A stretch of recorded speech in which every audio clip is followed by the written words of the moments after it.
Hello दोस्तों, आज की वीडियो में हम लोग बाल विकास से रिलेटेड थोड़ी सी जानकारी लेने वाले हैं कि हमारे एग्जाम में बाल विकास से रिलेटेड कैसे क्वेश्चंस आ जाते हैं। ठीक है ना, छोटा सा टॉपिक है लेकिन इससे भी हमारे एग्जाम में क्वेश्चंस आ जाते हैं। तो टाइम को बिना वेस्ट किए इसको समझते हैं और इसके इम्पॉर्टेंट पॉइंट्स को नोट डाउन करते हैं। ठीक है ना। अब जैसा कि लिखा हुआ आपको दिख रहा है कि जो हमारा बाल विकास है इसके जनक कौन है? Stanley hall. अब बाल विकास की हिस्ट्री क्या रही, आइए वो जानते हैं पहले, फिर इससे रिलेटेड बातें करते हैं। अब जैसा कि हम लोगों ने पढ़ा था 16वीं शताब्दी में दर्शन शास्त्र से हमारा मनोविज्ञान यानी कि फिलॉसफी से साइकोलॉजी अलग हुई। ठीक है। अब साइकोलॉजी से यानी कि मनोविज्ञान से हमारा क्या अलग हुआ? बाल विकास। मनोविज्ञान से हमारा क्या अलग हुआ? बाल विकास। और उसको अलग करने वाले कौन थे? Stanley hall. तो इतनी बात हम लोगों ने देखी कि जिस तरीके से दर्शन शास्त्र से हमारा मनोविज्ञान, उसी तरीके से मनोविज्ञान से हमारा बाल विकास अलग हुआ। और अलग करने वाले कौन थे? Stanley hall. इसीलिए स्टेनले हॉल को बाल विकास का जनक बोला जाता है। फिर उसके बाद लिखा हुआ है सबसे पहला अध्ययन, बाल विकास का सबसे पहला अध्ययन हमारे जॉन लॉक ने किया। क्लियर है? तो ये बात क्लियर हुई कि बाल विकास हमारा मनोविज्ञान से अलग हुआ। किसने अलग किया? स्टेनले हॉल ने अलग किया, इसीलिए इनको जनक बोला जाता है। और इस पे सबसे पहले अध्ययन हमारा जॉन लॉक ने किया। आइए नेक्स्ट स्लाइड देखते हैं क्या लिखा है। नेक्स्ट स्लाइड में लिखा है बाल विकास का मनोवैज्ञानिक अध्ययन पेस्टोलॉजी ने किया। अगर आता है एग्जाम में कि सबसे पहले अध्ययन किसने किया, तो हम लोग जॉन लॉक लगाएंगे। लेकिन अगर एग्जाम में आ जाता है कि बाल विकास का सबसे पहले मनोवैज्ञानिक अध्ययन, कौन सा मनोवैज्ञानिक अध्ययन किसने किया, तो हम लोग क्या नाम लेंगे? पेस्टोलॉजी। ठीक है। अब पेस्टोलॉजी ने ये जो अध्ययन किया था 3.5 साल के, कितने? 3.5 साल के एक बच्चे पर गया था। ठीक है ना। क्या कहा मैंने? जो पेस्टोलॉजी ने ये अध्ययन किया था 3.5 साल के बच्चे पे किया था, और बच्चा जो था वो इनका खुद का था, यानी कि स्वयं का बच्चा था। बात समझ में आई? तो एग्जाम में ये भी आ जाता है किसने स्वयं के बच्चों पे अध्ययन किया, तो पेस्टोलॉजी ने स्वयं के बच्चों पे अध्ययन किया। ठीक है ना। इनकी देखा देखी में टाइडमैन ने भी अपने बच्चों पे अध्ययन किया था। ठीक है ना। किसके? पेस्टोलॉजी की देखा देखी में टाइडमैन ने भी अपने बच्चों पे अध्ययन किया। ठीक है ना। अब पेस्टोलॉजी ने एक बुक लिखी थी बेबी बायोग्राफी, जो किस पे आधारित थी? बाल मनोविज्ञान पे आधारित थी। ठीक है ना। इतनी बात समझ में आई कि बाल विकास कहाँ से आया? बाल विकास हमारा मनोविज्ञान से अलग हुआ, स्टेनले हॉल ने किया। सबसे पहला जो हमारा अध्ययन था वो किसने किया? जॉन लॉक ने किया। फिर उसके बाद सबसे पहला हमारा मनोवैज्ञानिक अध्ययन पेस्टोलॉजी ने किया, और पेस्टोलॉजी ने यह अध्ययन अपने बच्चों पे किया था, खुद के बच्चों पे किया था। 3.5 साल की एज थी उनकी। ठीक है ना। उनकी देखा देखी में टाइडमैन ने भी अपने बच्चों पे अध्ययन किया। ठीक। और पेस्टोलॉजी ने एक बुक लिखी जो किस पे आधारित थी? बाल मनोविज्ञान पे आधारित थी, और बुक का नेम बेबी बायोग्राफी था। इतने में कोई दिक्कत? मुझे नहीं लगता है इतने में कोई दिक्कत होगी। आइए आगे देखते क्या लिखा है। अब लिखा है विकासात्मक मनोविज्ञान। अब मनोविज्ञान के दो पहलू हैं, एक विकासात्मक मनोविज्ञान और एक बाल मनोविज्ञान। ठीक है ना। अब विकासात्मक मनोविज्ञान क्या कहता है? बच्चे के जन्म से लेकर लाइफ टाइम यानी कि प्रौढ़ावस्था तक हम लोग को अध्ययन करना है बच्चे का। और बाल मनोविज्ञान क्या कहता था कि हमको बच्चे के जन्म से लेकर किशोरावस्था तक क्या अध्ययन करना होता है। उसी तरीके से बाल विकास के अंतर्गत हम लोग बच्चे के जन्म से लेकर किशोरावस्था तक का अध्ययन करते हैं। क्या कहा मैंने? कि विकासात्मक मनोविज्ञान जन्म से लेकर लाइफ टाइम यानी कि प्रौढ़ावस्था यानी कि एडल्टहुड तक। ठीक। और बाल मनोविज्ञान के अंतर्गत हम लोग बच्चे के जन्म से लेकर किशोरावस्था तक का अध्ययन करते हैं। ठीक है ना। उसी तरीके से बाल विकास के अंतर्गत हम लोग जन्म से लेकर किशोरावस्था तक बच्चों का अध्ययन करते हैं। क्लियर है? आइए आगे देखते हैं क्या लिखा है। अब आइए समझते हैं विकास और अभिवृद्धि। विकास और अभिवृद्धि। अब मैंने यहाँ पे एक वेन डायग्राम बनाया है जिसको देख के ये लगता है कि जो हमारा विकास है उसी के अंदर ही क्या होती है? अभिवृद्धि होती है। उसी के अंदर ही क्या होती है? अभिवृद्धि होती है। यानी कि एक तरीके से ये कहते हैं विकास से ही अभिवृद्धि बनी है, यानी कि वृद्धि बनी है। ठीक।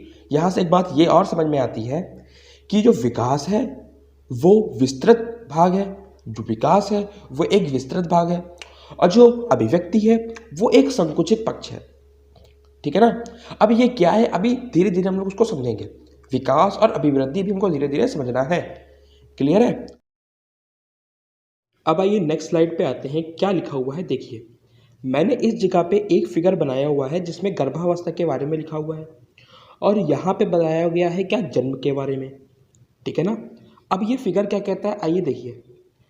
ये फिगर ये कहता है जो हमारा विकास है, जो हमारी डेवलपमेंट है, वो गर्भावस्था से स्टार्ट होती है और जीवन पर्यंत चलती रहती है। क्या कहा मैंने, जो हमारा विकास है वो गर्भावस्था से स्टार्ट होता है, ठीक है ना, और जन्म के बाद भी जीवन पर्यंत चलता रहता है। ठीक है ना। और जो हमारी अभिवृद्धि है, और जो हमारी अभिवृद्धि है वो ध्यान से देखिए जन्म से स्टार्ट हुई। ठीक है ना। क्या कहा मैंने, जन्म से स्टार्ट हुई और कुछ टाइम के बाद रुक जाएगी।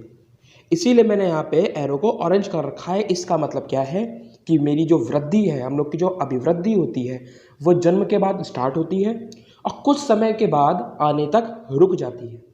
ठीक है ना। तो यहाँ से दो बातें निकलती हैं कि जो हमारा विकास है वो गर्भावस्था से लेकर जीवन पर्यंत चलता रहता है, और जो हमारी अभिवृद्धि है वो बच्चे के जन्म के बाद से शुरू होती है। बच्चे का जैसे ही जन्म होता है अभिवृद्धि शुरू हो जाती है, और कब तक चलती रहती है, कुछ एक समय तक। ठीक है ना। कुछ एक समय तक हमारी अभिवृद्धि चलती है, लेकिन जो विकास होता है वो जीवन पर्यंत चलता है।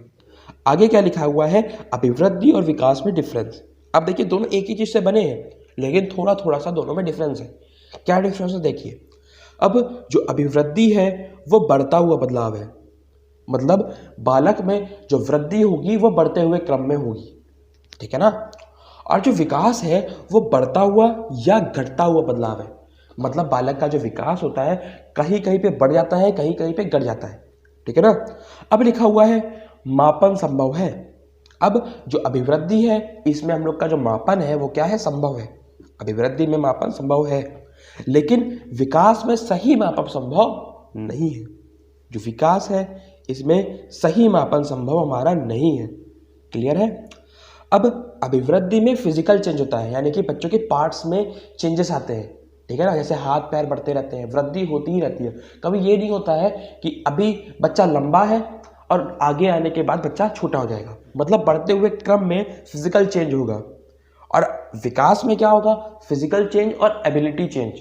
फिजिकल चेंज और एबिलिटी चेंज बढ़ते हुए क्रम में भी होगा और घटते हुए क्रम में भी हो सकता है। मतलब फिजिकल चेंज तो बढ़ते हुए क्रम में होगा, लेकिन जो एबिलिटी चेंज है वो घटते हुए क्रम में भी हो सकती है। फिर उसके बाद लिखा है मात्रा में चेंज। अभिवृद्धि में क्या होता है, मात्रा में चेंज होता है, यानी कि क्वांटिटी में चेंज होता है। ठीक है ना। और विकास में क्या होता है, मात्रा के साथ साथ गुण में भी परिवर्तन आते हैं। कहते हैं गुण में भी परिवर्तन आते हैं। अभी मैंने बताया था जो अभिवृद्धि है वो एक संकुचित पक्ष है, और जो विकास है वो एक हमारा विस्तृत पक्ष है, यानी कि विकास ब्रॉड है और जो हमारा अभिवृद्धि है वो नैरो है। थोड़ा थोड़ा विकास और अभिवृद्धि यहाँ से आपको समझ में आ रहा होगा। ठीक है ना। आइए आगे देखते हैं क्या लिखा हुआ है। अब आइए बात करते हैं बालक के विकास को प्रभावित करने वाले कारक। अब जैसे कि बालक के विकास को प्रभावित करने वाले कारक बहुत से हो सकते हैं। परिवार भी प्रभावित कर सकता है, स्कूल भी प्रभावित कर सकता है, समाज भी प्रभावित कर सकता है, और ये किस तरीके से प्रभावित करता है ये हम लोग समझ सकते हैं। ठीक है ना। लेकिन दो चीज़ें और भी प्रभावित करती हैं, एक वंशानुक्रम और एक वातावरण। एक वंशानुक्रम और एक वातावरण। आगे आने वाली वीडियो में हम लोग वंशानुक्रम और वातावरण को डीप में समझेंगे। बस अभी इतना समझिए कि बालक के विकास को प्रभावित करने वाले कारक कौन से हैं, वंशानुक्रम और वातावरण। ठीक है। और वुडवर्थ ने कहा अनुवांशिक और वातावरण दोनों जरूरी हैं। अनुवांशिक मतलब वंशानुक्रम। अब ये वंशानुक्रम और वातावरण क्या होता है हम लोग नेक्स्ट वीडियो में, आने वाली वीडियो में बहुत अच्छे से समझेंगे। आइए आगे देखते हैं क्या लिखा है। अब आगे लिखा है वर्ल्ड में, क्या वर्ल्ड में और इंडिया में क्या पढ़ेंगे, बाल अध्ययन आंदोलन की शुरुआत कहाँ पे, वर्ल्ड में।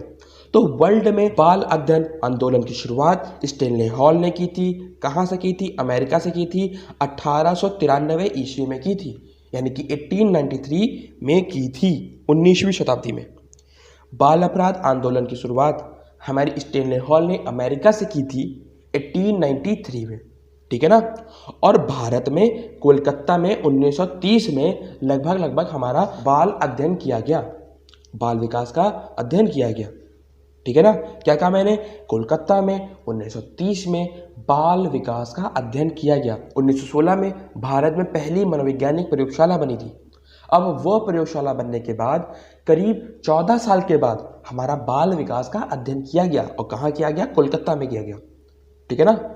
और हमारा जो बाल सुधार गृह है, जो पहला बाल सुधार गृह है, वो कहाँ बना था? न्यूयॉर्क बना था, 1887 में बना था, ठीक है ना। तो आज की वीडियो में हम लोगों ने बाल विकास से रिलेटेड नॉर्मल जानकारी ले ली है।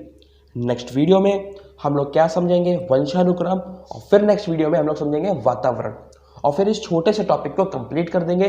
अगर ये छोटा सा टॉपिक कंप्लीट हो गया यानी कि हमारे 1 से 2 नंबर पक्के। क्लियर है? मिलते हैं नेक्स्ट वीडियो में, तब तक के लिए बाय।